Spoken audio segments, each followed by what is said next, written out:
You're about to play an unfinished level from The Last of Us Part 2.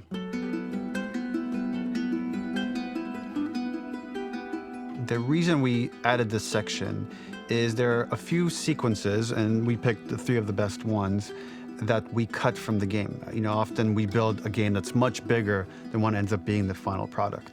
They were months away from being finished, but we wanted to give you an insight of what it's like when we built a game, because often we have this whole thing constructed and it doesn't have final art or audio or dialogue.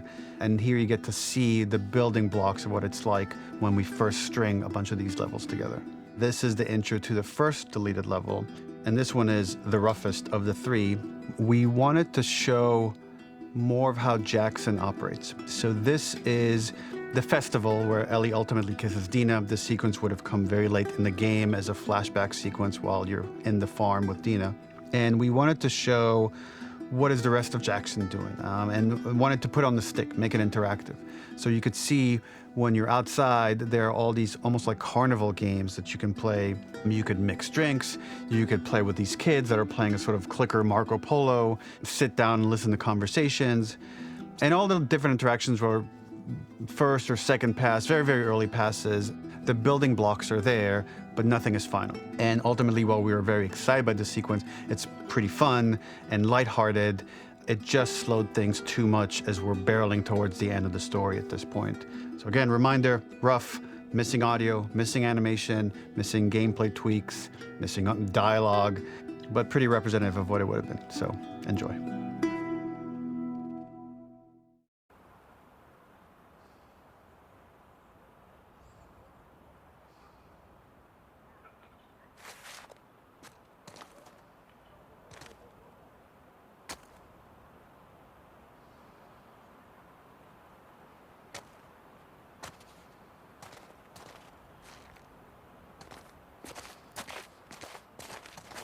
Originally, this level was going to transition us to farm.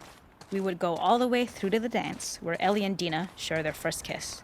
Then we would play through farm, and when Ellie plays the guitar at night, she would remember the Seth incident. So, the opening for this was a little tricky.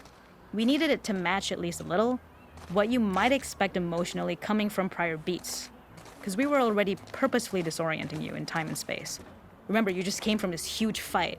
To jump straight into it would have been a little too jarring. After some back and forth, we rooted it in Ellie's nerves, calling back to her hands shaking in the theater. But this time, for a much more innocuous reason we'll find out later. She's nervous because she has a crush on Dina, who is the only reason why she's here at the dance. Something we really wanted to do was highlight the way their lives had turned upside down since she went down this path. We had this idea of recontextualizing all of our usual gameplay mechanics that were designed for really violent ends. The workbench, door bashes, throwable weapons, and even the infected, which is my personal favorite. Peppered throughout the level are moments of levity or shared history, all the while seeing how happy and mundane they all were before her huge revenge odyssey. The makeup artist is pretty simple. It's one of those little in-game scenes we peppered in to make it feel like Ellie had roots in the town. Hallie, our writer, mentioned that in her mind, an ex-girlfriend of Ellie's tattooed her arm to cover up her scar. So we figured this might be the only time you get to see that.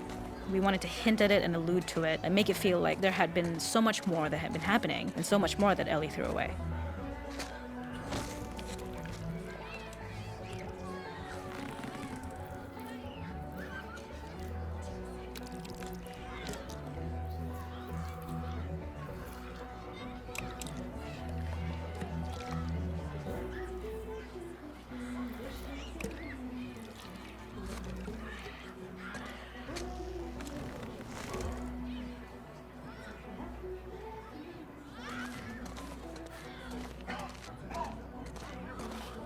This is one of my favorite sections because I think that it achieves both the slice-of-life aspect of Jackson while also being a stark reminder of how dark the world that they live in really, really is.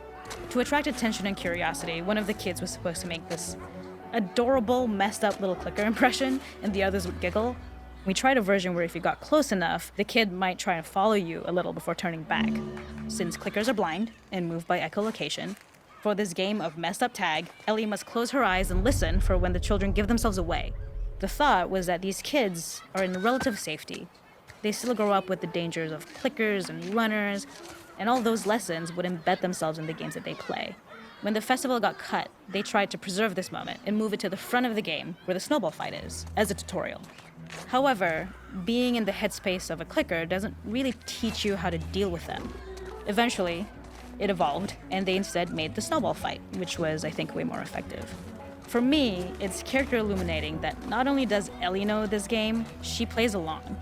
There's a familiarity with the kids that's really nice to see, especially because it's such a difference from the Ellie we see later, who has a sort of hollow normalcy that she's trying to get with JJ, but kind of fails.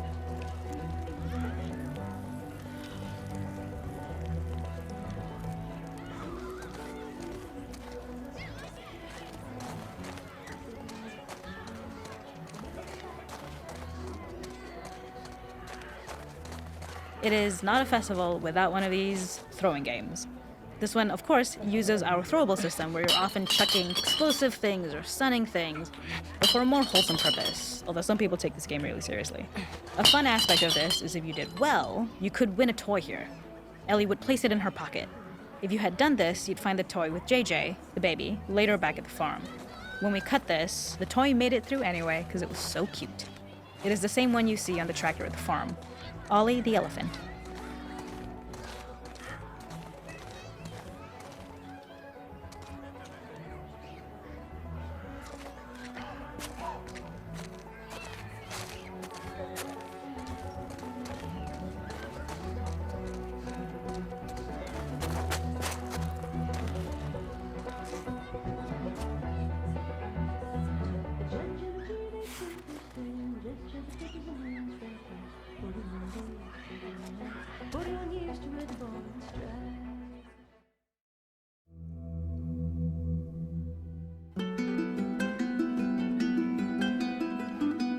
In this second deleted level, which is an extended sequence of the sewers in Seattle, this comes on the heels of where Ellie goes into a building and she survives an attack by stalkers and gets thrown out of a window and gets swept away by the current. And then we cut this section that used to be there in the final game.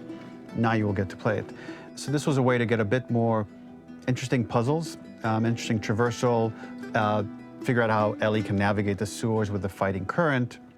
Ultimately, with a lot of these levels and these sequences, the reason why we cut them were for pacing purposes. But here it is for you in this very kind of raw form that part of it will feel finished, parts of it will feel like assets are missing as far as audio, animation won't be final. But it's a glimpse into what a game looks like when it's months away from finishing. Enjoy.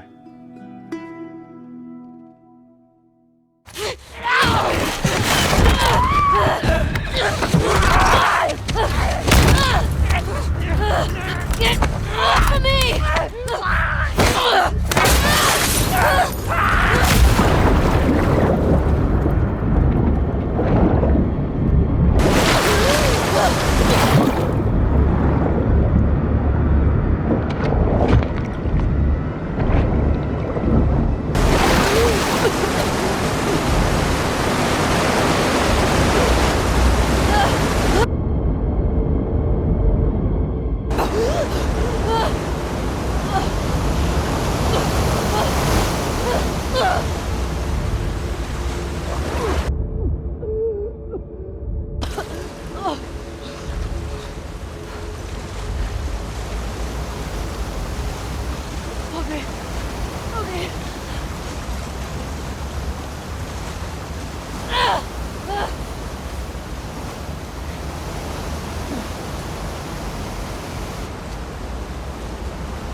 Fuck Seattle. Okay. Where the hell am I? The ladder acts as an immediate goal for the player, but being able to climb out is not going to be so easy. To keep levels interesting and engaging, we alternate between positive and negative values the player experiences. Here, it's a positive to have found a ladder, but then a negative to discover it's not the solution. But then another positive to identify the next short-term goal of the doorway. By alternating between these opposing values, we give players what they expect, but not how they expect it.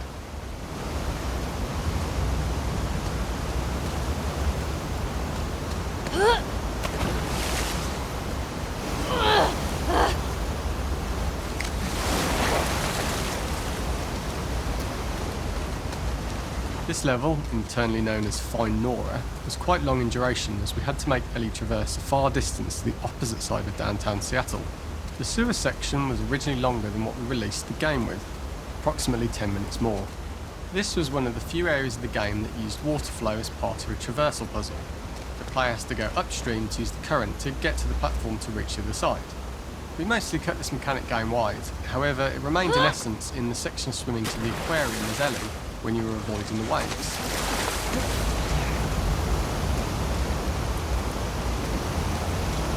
When players reach the doorway and enter into the room, they are faced with a dead end. The real reason for this dead end room is that on the reversal when exiting back out of the doorway, players are faced with the route onwards. A pipe that they'd not been able to see when they were swept past it on the way in, and something that was hidden from view when on the side platforms. The intention here being that the only option is to go off the standard path in order to search for a way out. Get me the hell out of here. Throughout the rest of the level, we also used light to indicate to the player that they were heading in the right direction. At each turn, however, we blocked the direct route forward. Players would know that they just have to keep finding alternative paths, promoting those feelings of being desperate and trapped. We slowly introduced the player to consider climbing into smaller pipes and Up and out. crouching in these tight spaces. Keep going This up is and to out. slowly build up to and encourage the player to climb into such a small pipe that they'd have to be crawling on their stomach, which is something that the player previously may not have recognised as a playable space, let alone the desired route they need to take. We added a tiny space just to reward the player's exploration with a pick-up item, and we made sure it was something that made sense that you'd find in this area. A canister and all the garbage that had been washed into the sewers from the surface. We loved the idea of making Ellie prone through a tiny dirty pipe in order to get out, as it was a great opportunity to use our prone Shit, mechanic. Ellie. The unique camera setup was created to support crawling in these pipes, as the standard prone camera is much higher above the player. We also created custom collision in order for Ellie to manoeuvre in these tight spaces easily. Initially, the oblong collision capsule around her character caused issues crawling around corners. We put extra effort into the custom corner collision so the movement experience is as smooth as the main game. In order for the player to feel cramped, claustrophobic and desperate, we'd been enforcing the traversal mechanics that allow for a tight environment which promote these feelings. We introduced the use of the squeeze through so that we can keep the player feeling enclosed and tight, but without repeating the same geometry. Here we change from low ceilings with wider walls to high ceilings and tight walls to change up the spatial pacing and keep the level from repeating itself.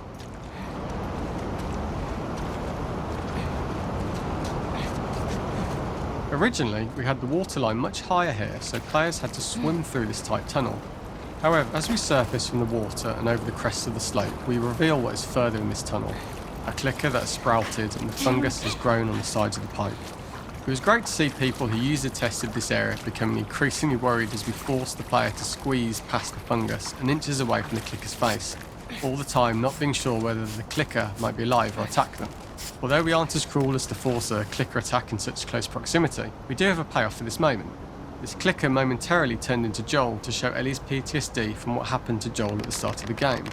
Ultimately, we decided to save this moment for the farm level, as it was more impactful there because it could become the centrepiece of that experience.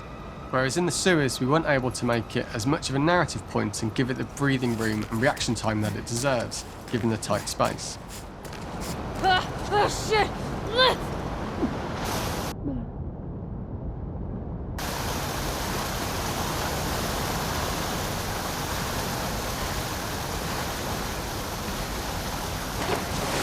For the final section, we eventually opened you out into a wider area as you traverse through such tight spaces leading up to this.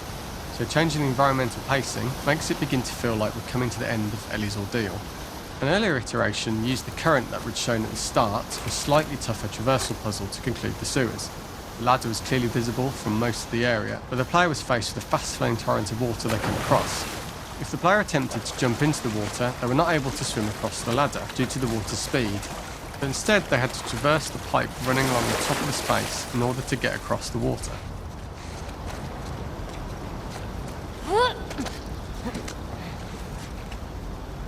Using this pipe was retained in the iteration we shipped with, as it's the last of the extreme methods Ellie has to undergo in order to escape the sewers, and what she will go through in her pursuit of revenge.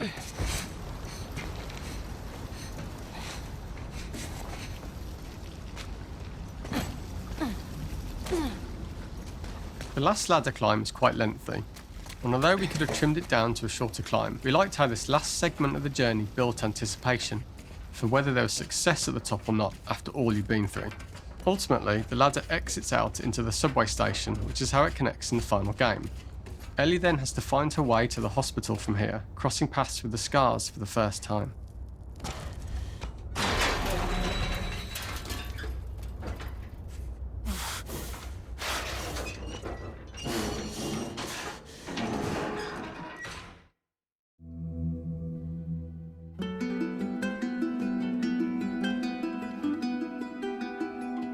For this third and final deleted level, what we call the Boar Hunt sequence, this was a sequence pretty late in the game. It was right after the whole Seattle Abby sequence where Abby spares Ellie. And then we wanted to come back into Ellie's story, but keep it a bit mysterious of how much time has passed, where is Ellie now? So we're coming in on Ellie and she's following a trail of blood. And we wanted to mirror in a way the deer hunt sequence from the first game, but this time do it with a boar. And there's something with Ellie that now she can't let go of this violence. She's pursuing it, even against this innocent animal. This was another opportunity to show how the violence that Ellie has experienced, the violence that she witnessed being afflicted onto Joel, is still sticking with her, and she's still experiencing these PTSD moments. This was a sequence that was pretty far along and was cut pretty late in production. Parts of it are still really rough, but the gameplay, the building blocks were all there. I think you'll have fun to see, like, again, a rough, unfinished sequence that you can play. You can see all the way to the end, and including a cinematic that we end up cutting. And the remnants of the sequence ended up being mentioned in Ellie's journal.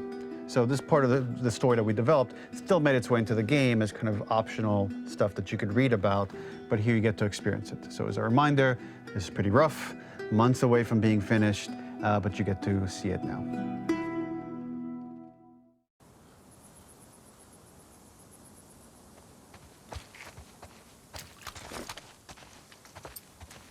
So the Boar Hunt was one of the hardest levels for me to work on. It was a huge challenge with the systems that we had, and we kept trying, but it never felt quite right. Originally, the level happened after the Jackson Festival, which also got cut, but before Farm. Once the festival got cut, it became the prologue to Farm. The intended experience is that we jump forward in time after the fight with Abby in the theater. We don't know where Dina is. We likely assume she's dead because she was just bleeding out. Ellie is alone. Her hair is short. So maybe this is the future or the present. And she's hunting. Hunting who? Abby still? In early iterations of the fight, it was more arena-like. The player slowly whittles down the boar's health. Ellie gets more visceral and more vicious. We get a little worried about her. As the boar gets weaker, more panicked, more feral, and we start feeling sympathetic to the boar was the hope. In all of these iterations, especially of these wider areas, it required custom AI and scripting to make sure it continued to feel organic as an animal, but we really needed it to do specific stuff. It needed to be able to close distances really, really quickly. It needed to charge to attack, but we wanted the feeling of hunting, so we needed to track it down from afar. And we also needed to discourage the player from attacking the boar when it's that close, or it would kind of turn into this melee kerfuffle.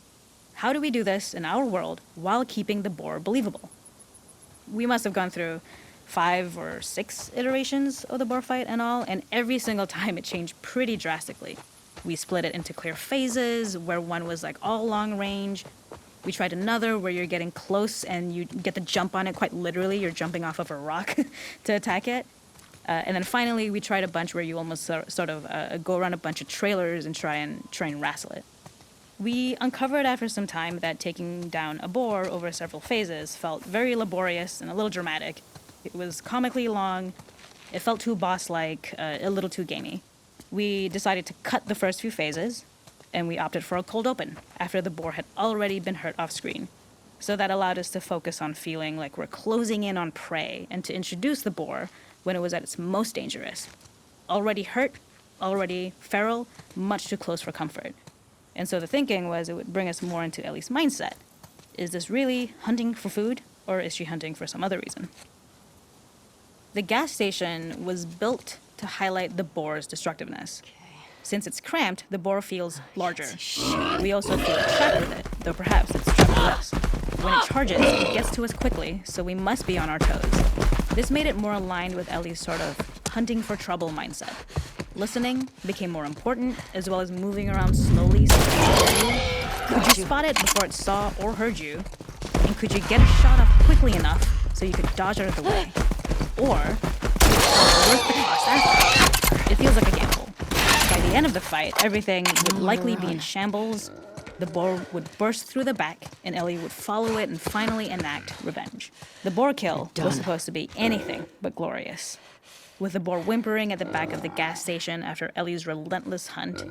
After this, hearing the drone that we kind of come to associate with Ellie's trauma, we would hard cut to the stream where she's washing her hands and holding rabbits that she hunted, about to return to Dina. And there would be no mention